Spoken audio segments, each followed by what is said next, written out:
శ్రీ మహాగణాధిపతయే నమః. అపార కరుణా సింధుం జ్ఞానదం శాంతరూపిణం శ్రీ చంద్రశేఖర గురుం ప్రణతోస్మి ముదాన్వహం. దేవుని స్వరము ద్వితీయ భాగము. ప్రవచించిన వారు శ్రీ కాంచి కామకోటి పరమాచార్యులు. ఆది అంతము లేనివి. వేదాలు అనాది అంటే కాలపరిమితిలో ప్రారంభమంటూ లేనివి. వాటికి పూర్వం అంటే వాటికంటే ముందు వచ్చినవి ఏమీ లేవని అర్థం. అంటే ఇవి ఎప్పుడూ ఉంటూనే ఉన్నాయని మాట. కానీ దీన్ని ఒప్పుకోవటం ఎట్లా? ఏ గ్రంథానికైనా కనీసం ఒక్కడైనా రచయిత అంటూ ఉండాలి కదా.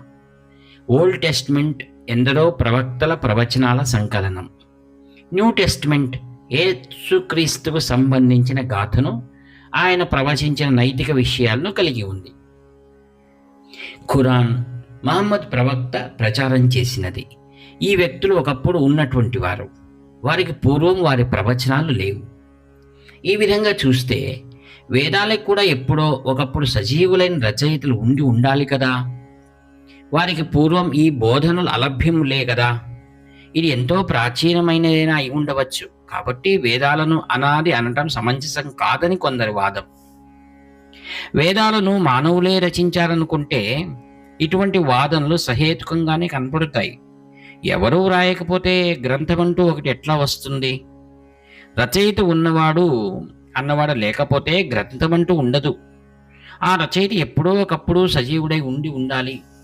మామూలుగా చూస్తే గ్రంథానికి రచయిత లేడు అన్న వాదానికి ఏమీ బలం లేనట్టు కనిపిస్తుంది.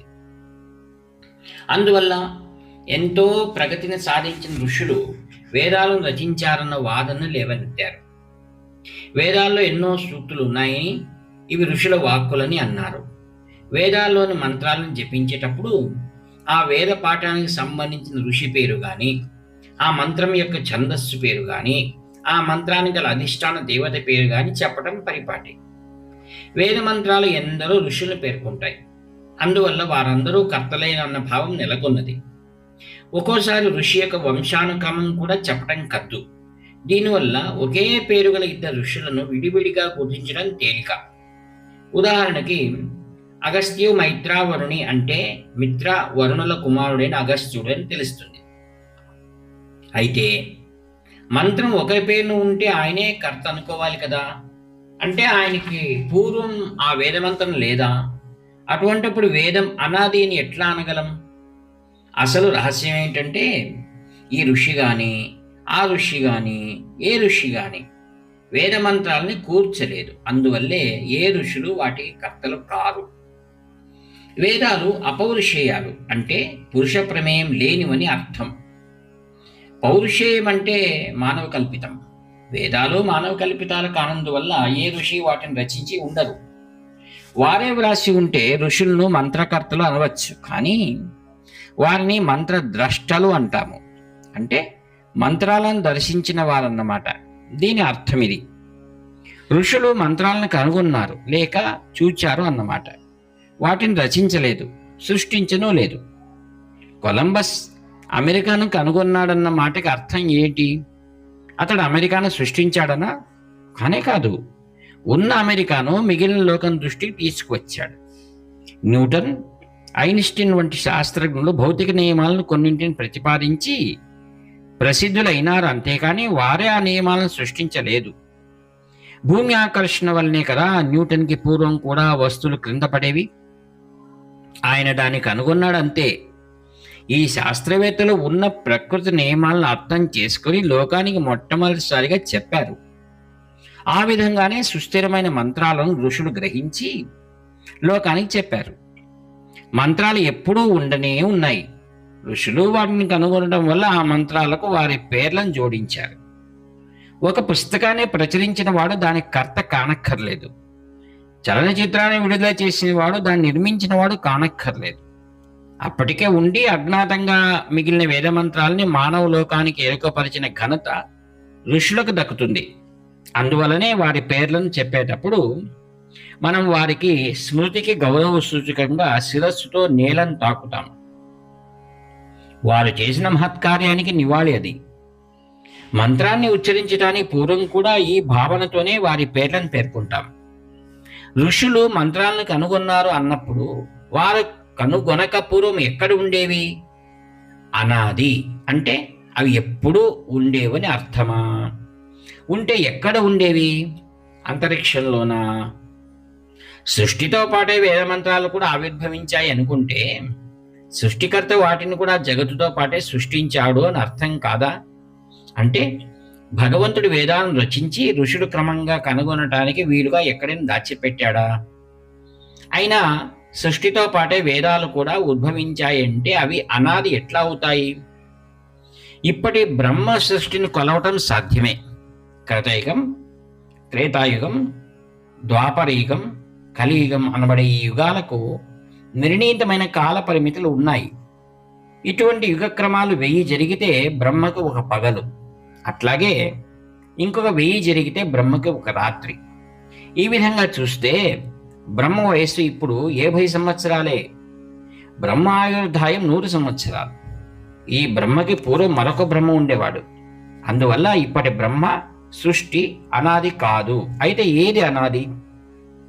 పరమాత్మ అందరి బ్రహ్మల కంటే ముందే ఉండి ఉండాలి.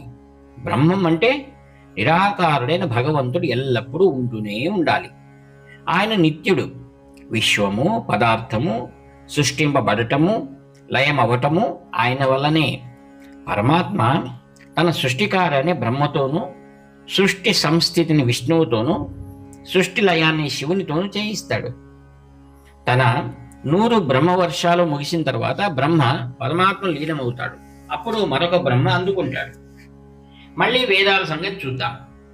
పరమాత్మ వేదాలను బ్రహ్మలకు పూర్వం అంటే సృష్టికే పూర్వం సృజించాడా?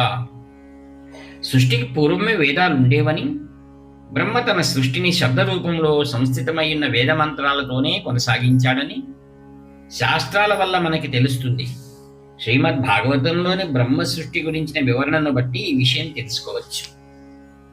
అంటే పరమాత్మ వేదాలు అనాది అనుకోవచ్చా? కొంచెం ఆలోచన చేస్తే ఇది తప్పేనని తోస్తుంది. జగత్ సృష్టికి పూర్వమే పరమాత్మ వేదాలను సృష్టించాడనుకుంటే అవేవి సృష్టింపబడక పూర్వం కొంతకాలం గడిచినట్టే కదా. అంటే జగత్ సృష్టికి పూర్వం భగవంతుడు కాలాన్ని సృష్టించాడు అన్నమాట. ఆ తర్వాతే వేదాలను సృష్టించినట్టు అర్థం వస్తుంది. అటువంటప్పుడు వేదాలు అనాది అని ఎట్లా అనగలం? తాను వేదాలు అనాది అయితే భగవంతుడు వేదాలను సృష్టించి ఉండలేడు. ఆయనే సృష్టించి ఉంటే వాటికి మొదలు అంటూ ఒకటి ఉంటుంది. అన్నీ ఈశ్వర సంభూతాలే.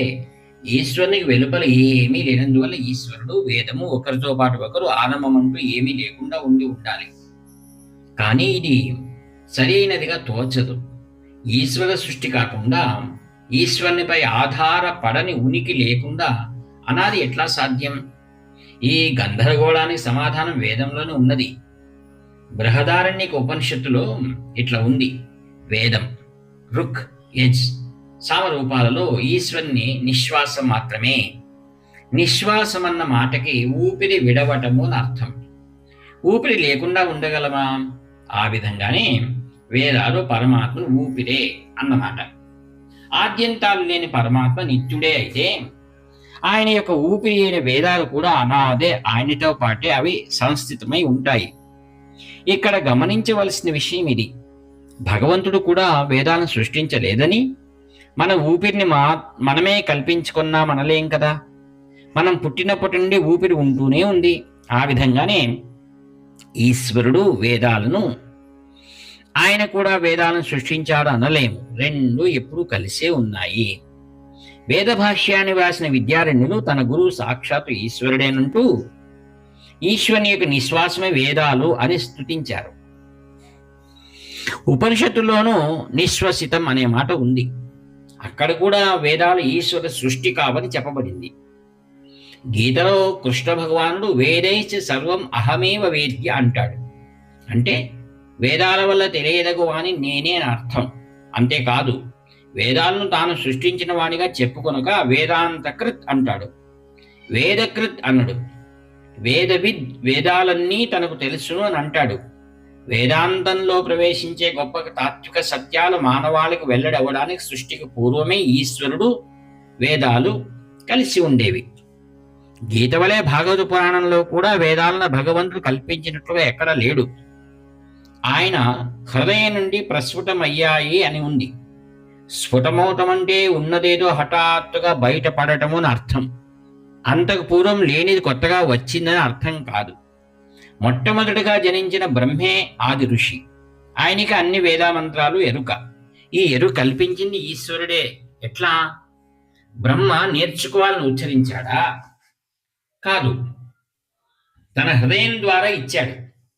భాగవత పురాణంలో మొదటి శ్లోకంలోనే తేనే బ్రహ్మ హృదయ ఆది కవయే అంటే ఈశ్వరంలోని వేదాలు ఎప్పుడు ఆయన శ్వాసగా ఉన్నట్లు స్పష్టమవుతుంది.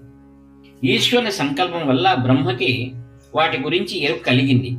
ఈశ్వరుని హృదయ కంపనల మార్గదర్శకత్వంలోనే తన సృష్టి కొనసాగించాడు బ్రహ్మ. తమిళ తేవారం ఈశ్వరుణ్ణి వేదయా వేదగీత అని వర్ణిస్తోంది. భగవంతుడు వివిధ వేద శాఖలకు చెందిన మంత్రాలను గానం చేస్తూ ఉన్నాడు అంటోంది. వేదాలను భగవంతుడు కనుగొనటమనే విషయాన్ని మనం ఎలా అర్థం చేసుకుంటున్నాం? శ్వాసయే సంగీతం.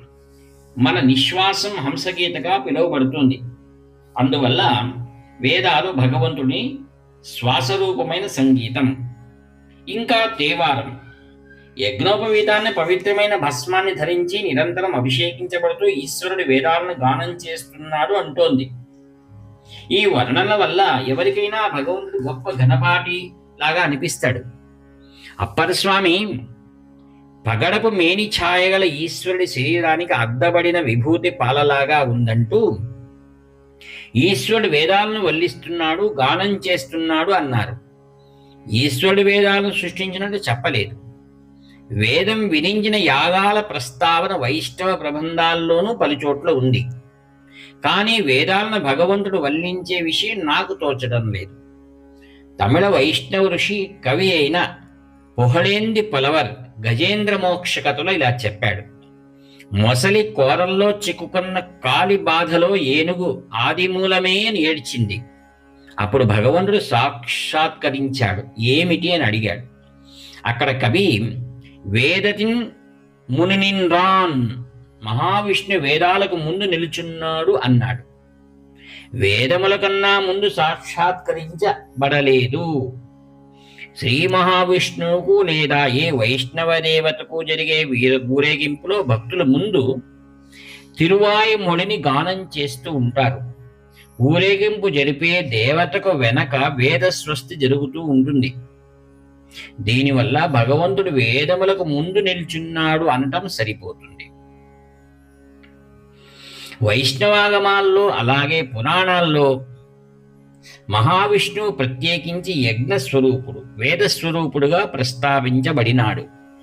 గరుత్మంతుడు కూడా వేదస్వరూపుడుగా పిలువబడుతున్నాడు. కానీ ఈ గ్రంథాలేవి విష్ణువు వేదకర్తగా చెప్పలేదు.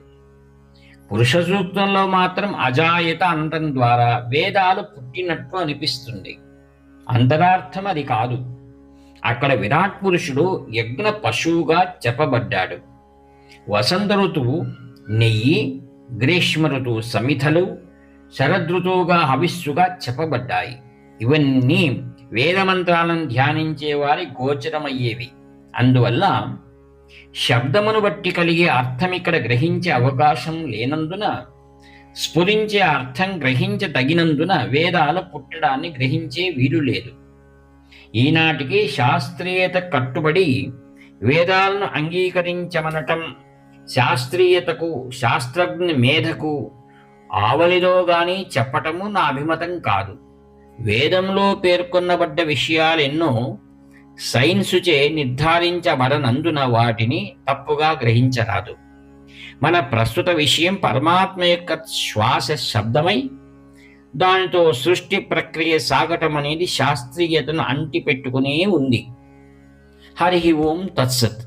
వ్యాఖ్యాత మే ప్రియమిత్రుడు నివర్తి నాగభూషణ శర్మ. హర హర శంకర జయ జయ శంకర. హర హర శంకర జయ జయ శంకర. హర హర శంకర జయ జయ శంకర.